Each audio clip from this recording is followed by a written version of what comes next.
Let us stand in reverence of God's word. Verses 1 through 11. And I'll be reading from the New International Version of Scripture. This is now to denounce the King James or New King James. But I choose to use the more updated English for us to understand. For us to Shakespeare 1600 English. Amen. On the third day, a wedding took place at Cana in Galilee. Jesus' mother was there, and Jesus and his disciples had also been invited to the wedding. When the wine was gone,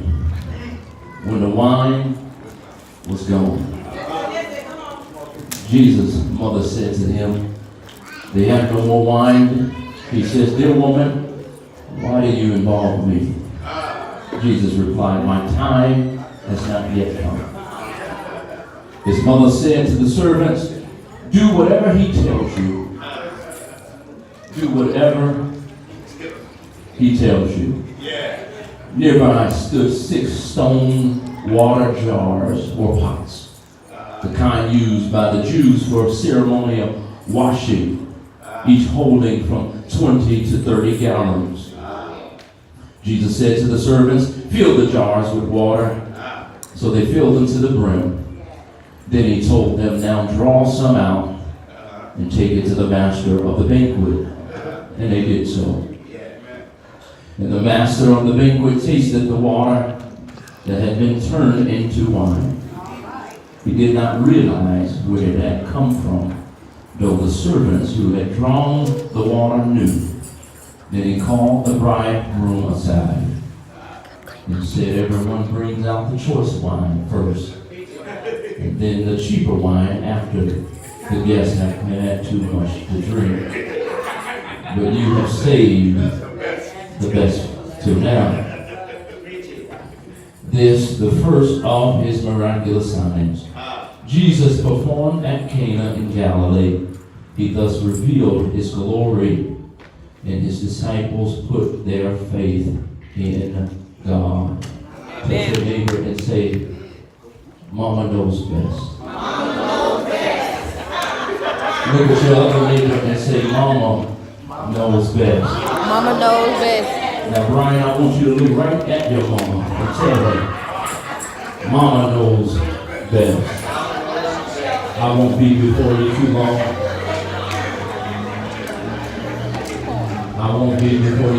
We got a group of young people here, and this message may be for you.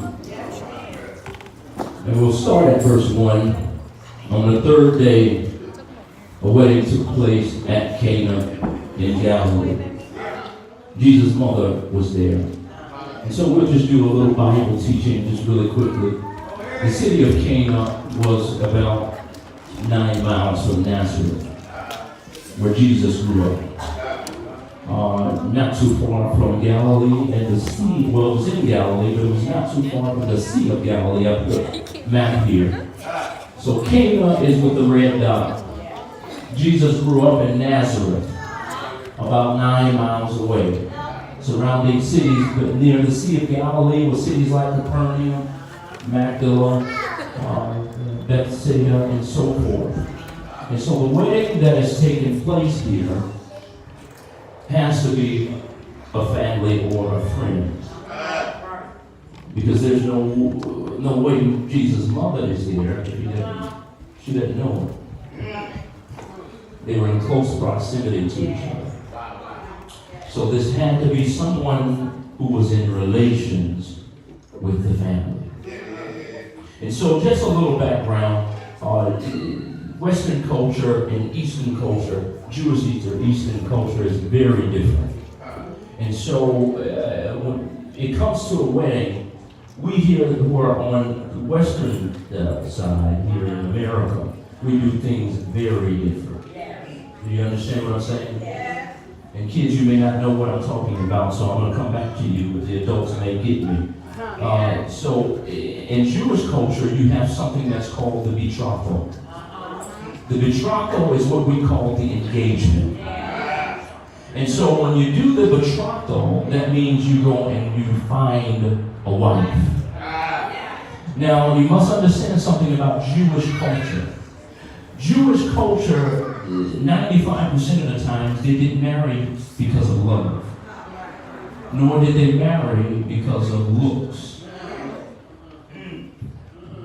They married because there was arranged marriages. So when the man found the wife, it was either a family, a friend, or a friend of the family, or some kind of connection. They were in the same tribe or the same community. Notice he goes and he finds a wife. The Bible doesn't say he finds a girl. The Bible doesn't say he finds a girlfriend. The Bible doesn't say he finds a woman and then she puts on the ring and then she turns into a wife. The Bible says he finds a wife. So I came to tell you here, women, that when the man comes, he's looking for someone who's operating in livelihood already. Do you understand what I'm saying to you? So when he finds her, she's already operating in her office. Do you understand what I'm saying to you? So he finds a wife, and this is the betrothal period. This is the engagement. And then something crazy happens. It may ring a bell to you. But he goes off for about a year or 2 years, if not longer. But he goes to his father's house, and there at his father's house, he prepares a place for he and his wife to reside. But the wife doesn't know when he's going to return. Doesn't that remind you of something? Jesus said in John 14, if it were not so, I would not have told you. But I have gone to prepare a place for you. Because in my Father's house, there are many mansions.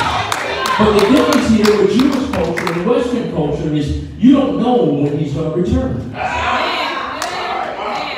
And so our groom, which is Jesus, and us being the church, his bride, we don't know when he's going to return. This is what made Mary's situation so difficult, is because during her betrothal period, the Holy Spirit brought her an assignment. And it was the assignment to carry the Messiah. But you have to understand, during this betrothal period, you can have her killed. Because the betrothal, much like us, when we're engaged, we're not married yet here. But in Jewish culture, during the betrothal period, you are married. So technically, Mary was married.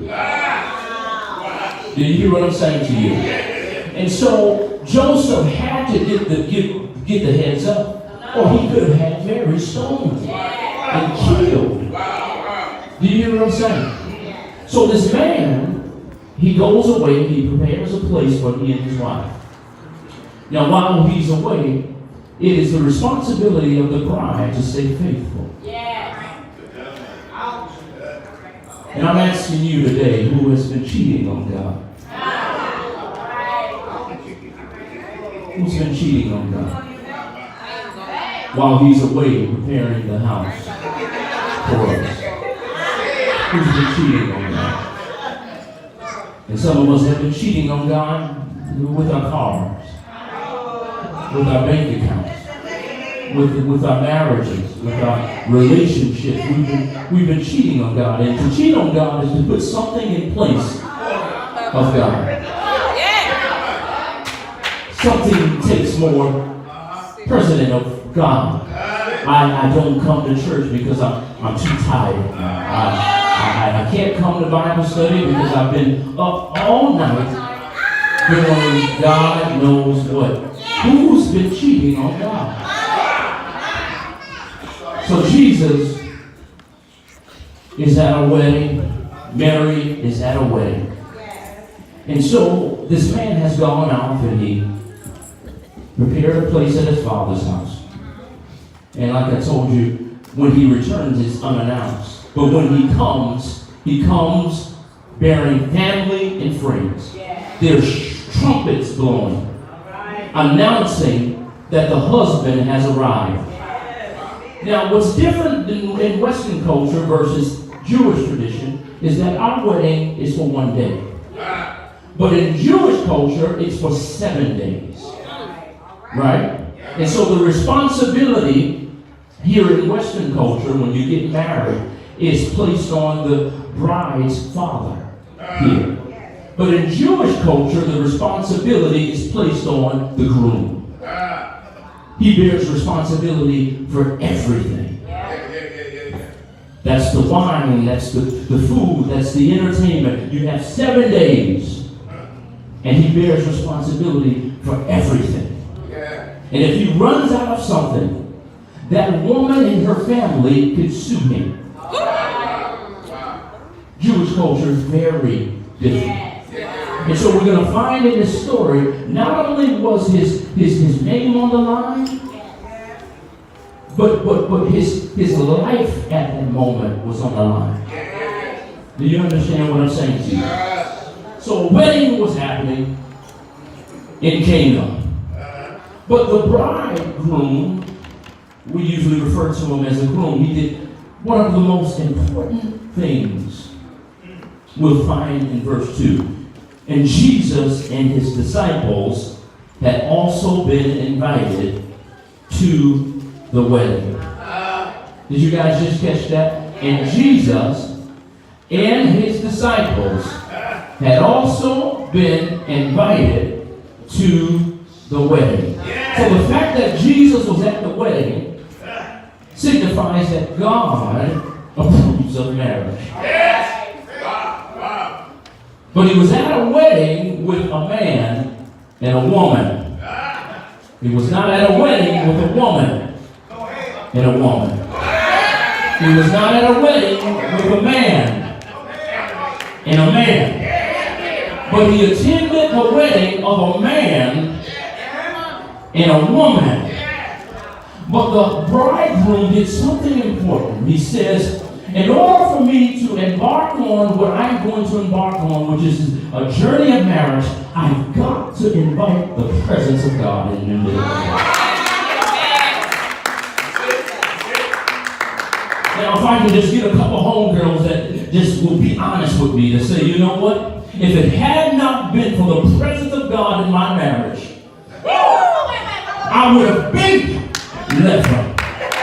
If it had not been for the presence of God in this situation, I would have been found a Raps, a CVS, or a Hallmark.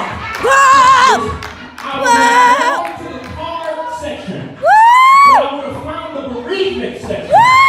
And I would have gotten a card, and I would have gone home, packed my things, signed my name, Yes, and Lord. card on the bed. Say it again. He would have gotten home and got the card. Ooh, I would have been deuces. I'd have chucked it up. Sorry for the loss. Yes! If it had not Yes! been for the presence of God in my situation, I would have left this black ass.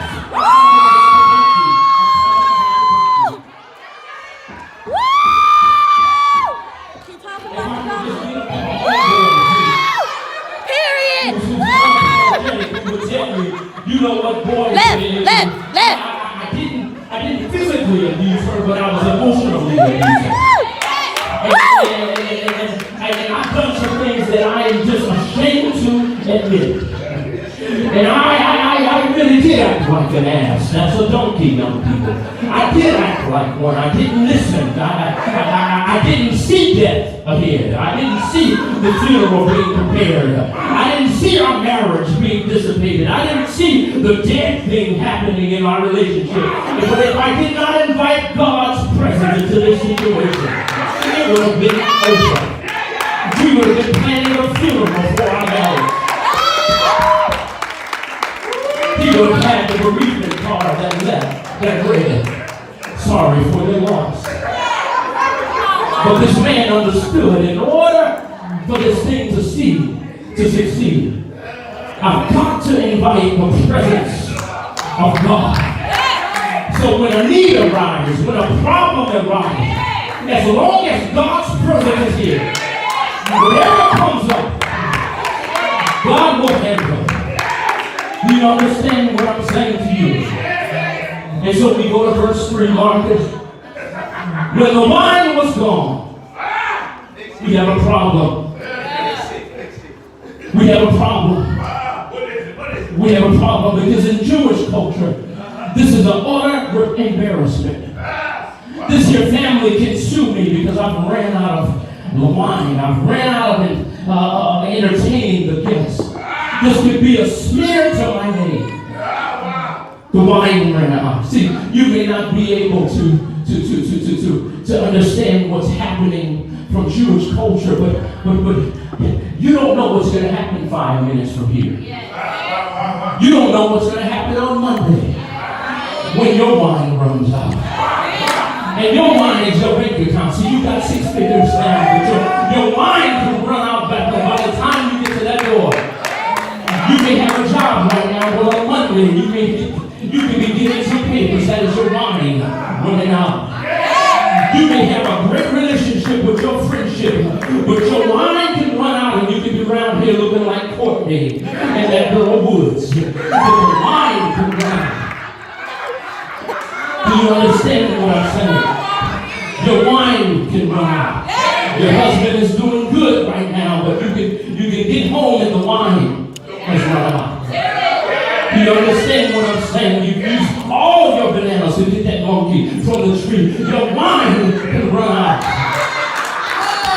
Do you understand what I'm saying to you? His reputation was on the line.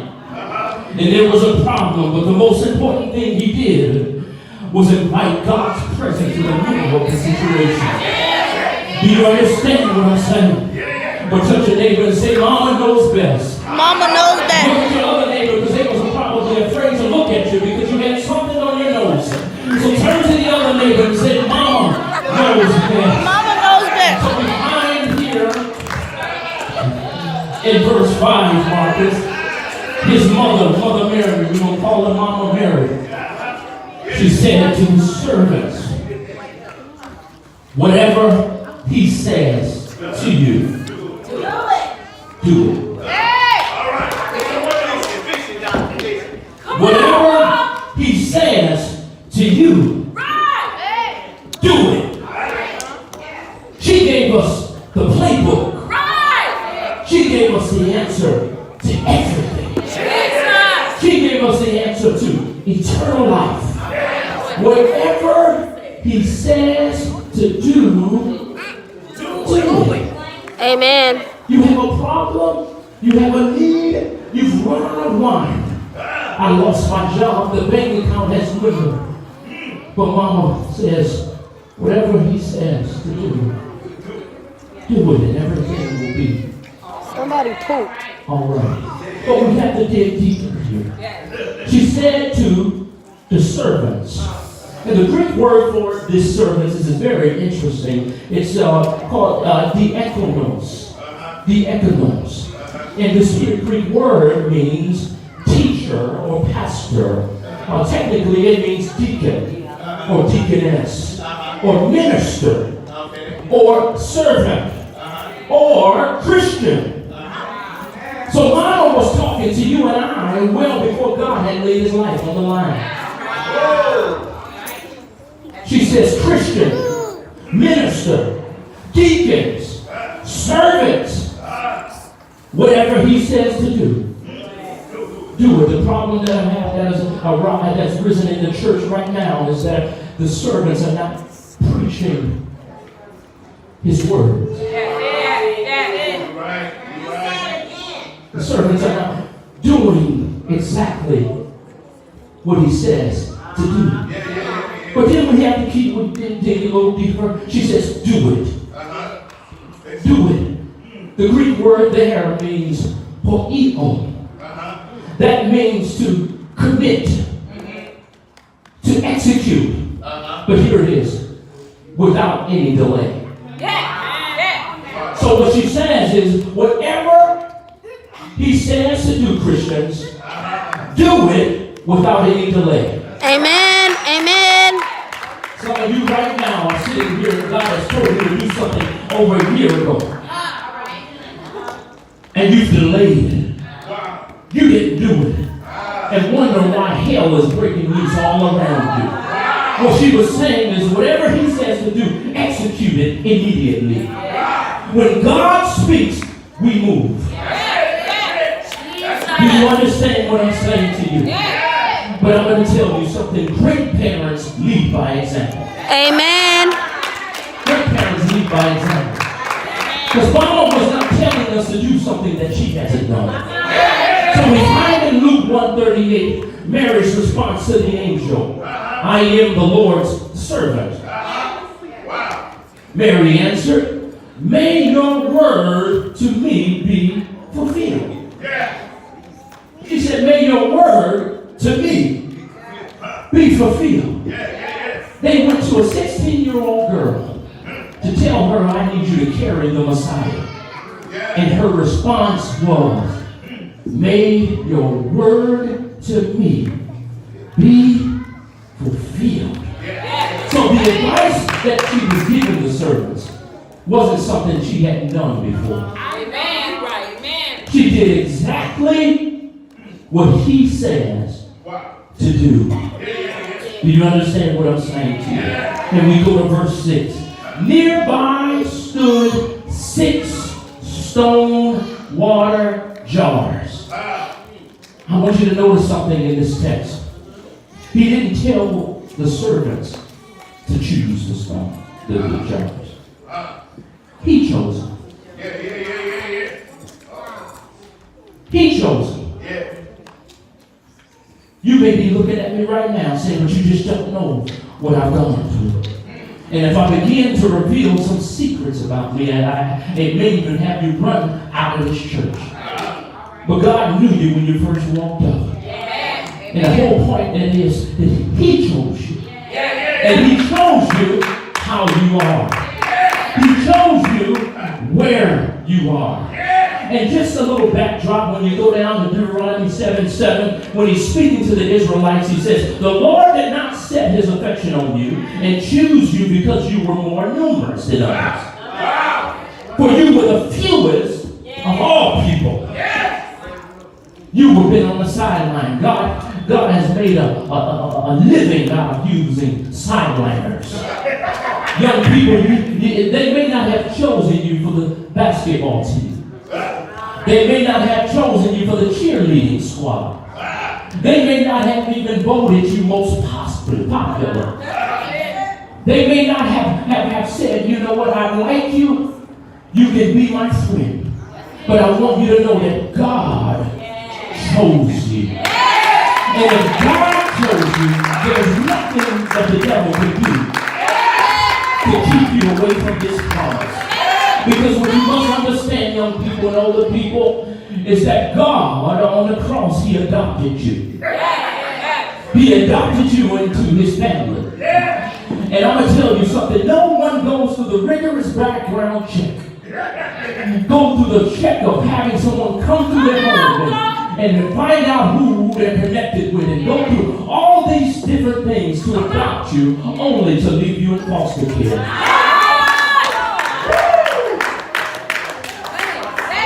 The problem is God has adopted us, but we're still walking around with foster care mentality.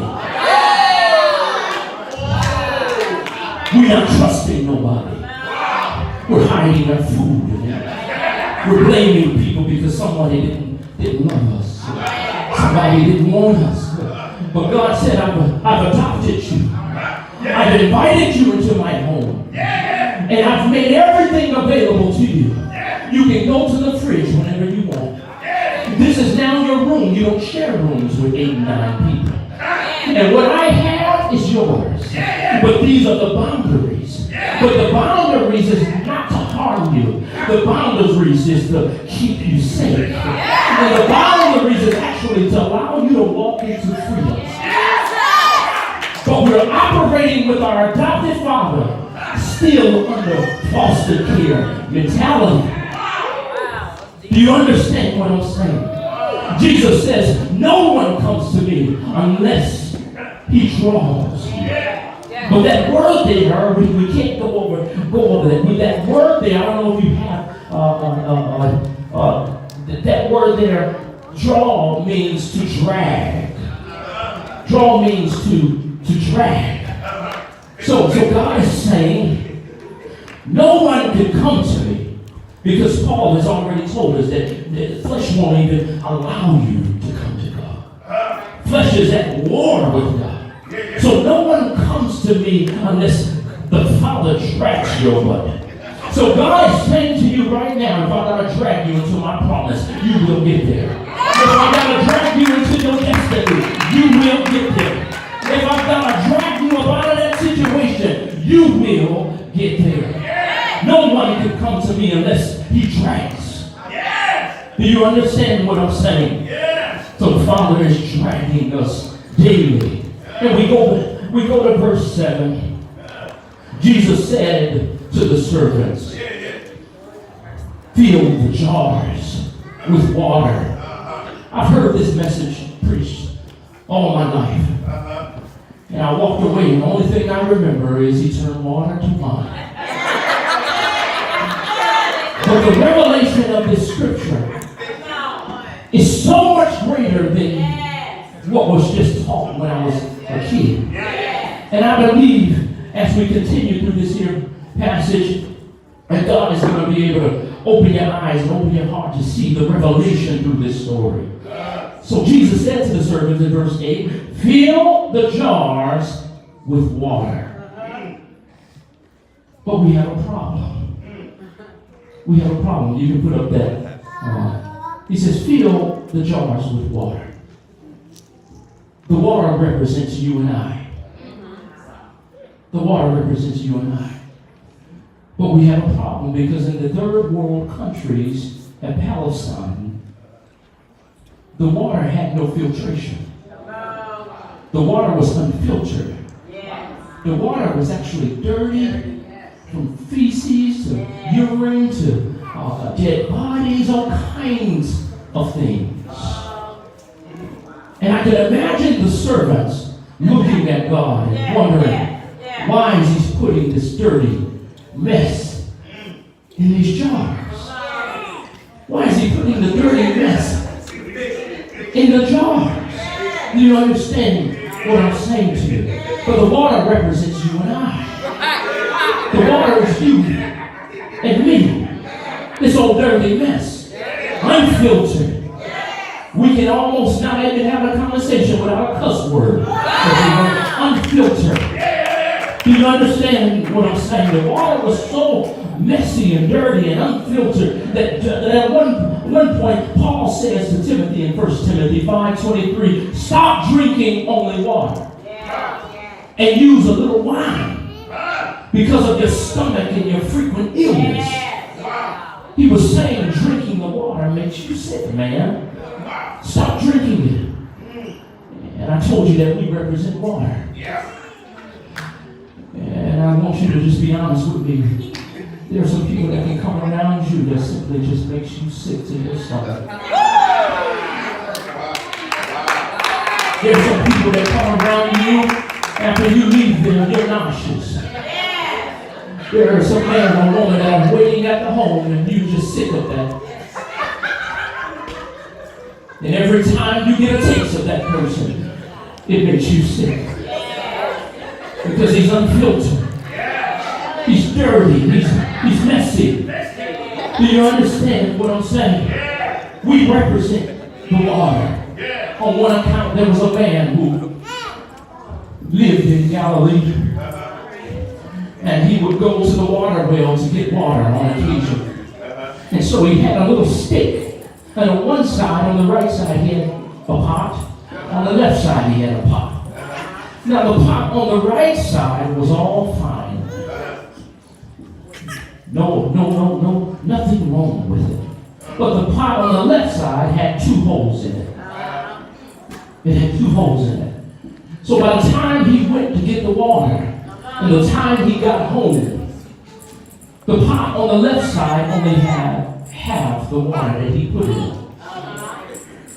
And so 2 years went by.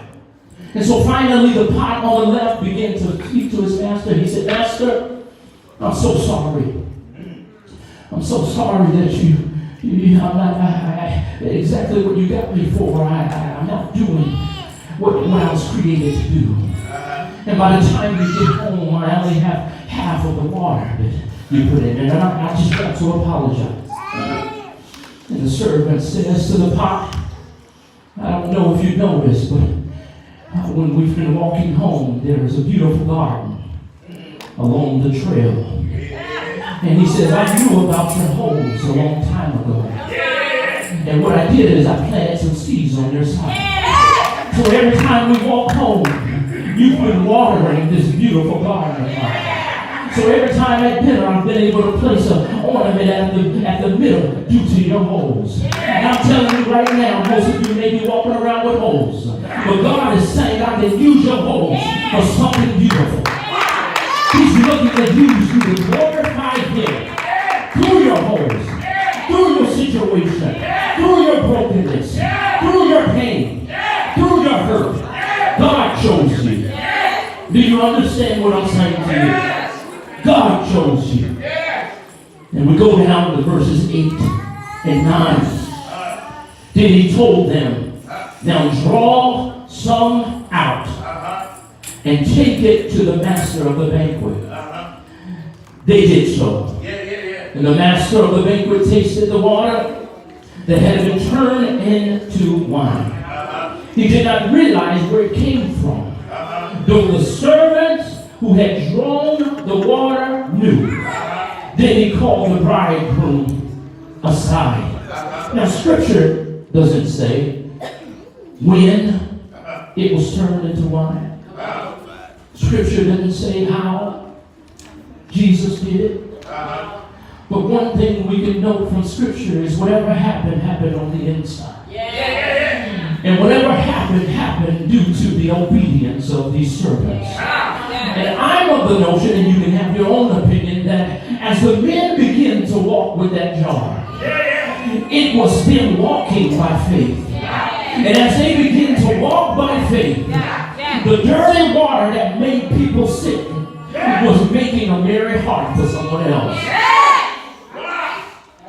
Do you understand what I'm saying? And the transformation was happening on the inside. This is why Paul says, be not conformed to the world, but to be transformed by the renewing of your mind. How do you renew your mind? By doing exactly what the Word of God says. And as you begin to walk in faith, what once made people sick, people may remember how sick they used to get around you. People may remember your holes. People may remember your fallenness and your brokenness. But all of a sudden, you don't make them sick anymore. And they may wonder what's happening. And why they feel glad around you. And what's different about you. And what's the light that's on you. But you have to know here that this was done on the inside.